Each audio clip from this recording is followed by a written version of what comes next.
late September, unseasonably warm spell, although it's not that warm at the moment, being around sunrise. But they have a heat warning out, heat and humidity warning out for later today. They say the humidex is going to be over 40. Unfortunately, with all this humidity, we got quite a bit of ground mist coming up. Now, it is basically ground mist. It's hugging the ground, but it is around. I've got the wheels back on the Wilga. I struggled with it with the floats. Never really did get it working well with the floats. I repaired the floats again, but I don't know.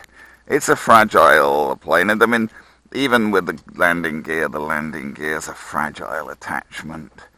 I do my best to try and hold it on, but we'll see.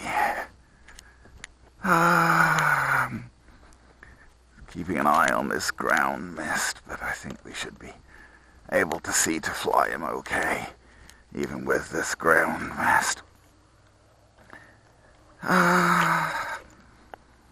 Not a powerful plane at the best of times, but I wanted to put the wheels back on and test him with the wheels. No. He can fly, but he's not powerful at the best of times. The geese, they're still around. They're thinking of going away, I guess, but they're probably confused at the moment, the way the weather's going. Yes. See, there doesn't seem to be much mist up in the sky. It's just ground mist. It's just the humidity, all the moisture coming out of the ground.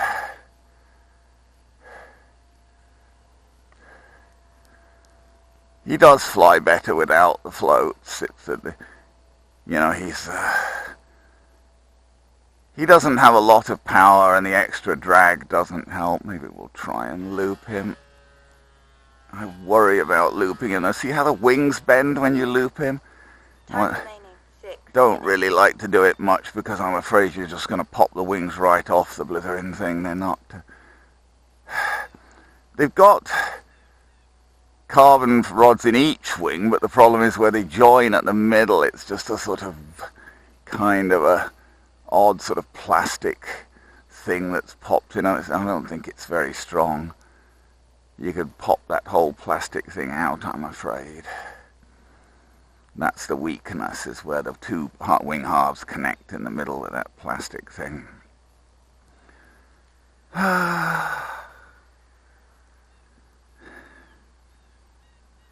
We'll have a look at them when we land. I mean, even that, even the dihedral that you can see on the wing there, it's because of the load, because of the plane, being lifted by the wing. The wings don't sit like that when they've got no load on them.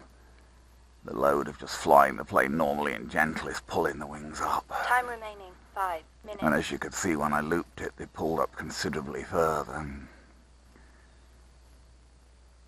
And indeed, I haven't popped mine off in flight, but I've heard of people ripping the wings right off in flight. These have been around for a while. There is I forget the name of it. There's a company, a company in Thunder Bay that was making them. But Hobby King used to sell them at one point.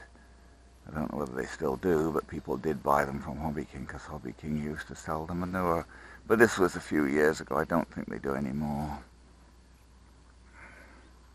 They do sell a version of the Wilga 2000, but it's a stronger and more substantial model.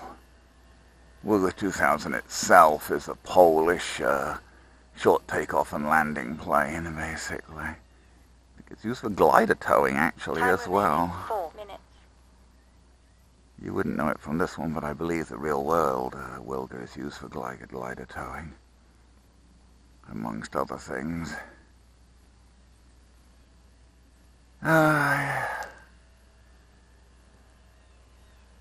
I've had this guy for quite a while and tried various things with him. I remember I flew him quite a bit in the middle of the winter at one point off the snow. Had a lot of trouble with him at first. I found him extremely tail heavy. I've got a fair bit of lead on the front to balance him out, because I found he tended to be very tail heavy by nature. making him very awkward to fly. So I've got, I can have a look when I bring him down, but something like 2.5 ounces of lead or something on the front of him. Quite a bit. Or maybe it's not that much. Well, I'll have a look when I bring him down, see how much it is in terms of weight.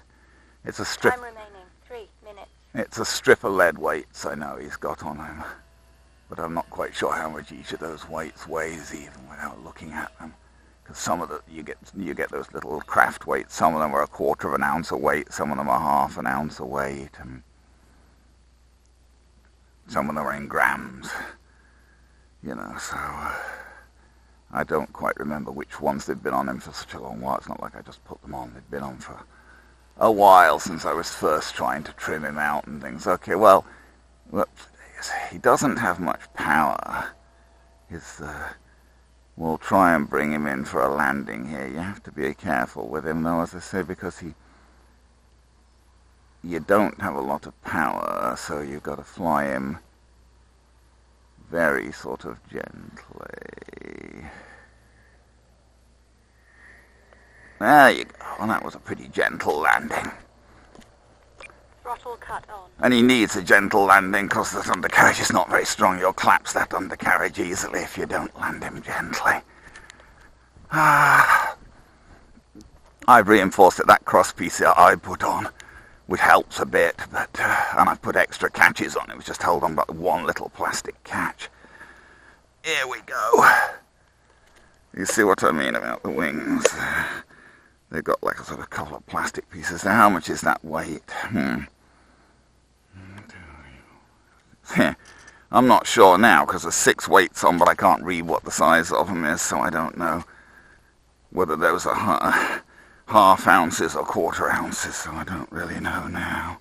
And I'm not going to take the tape and the rubber bands off to see because they're doing a decent job of holding it. I don't want to disturb them.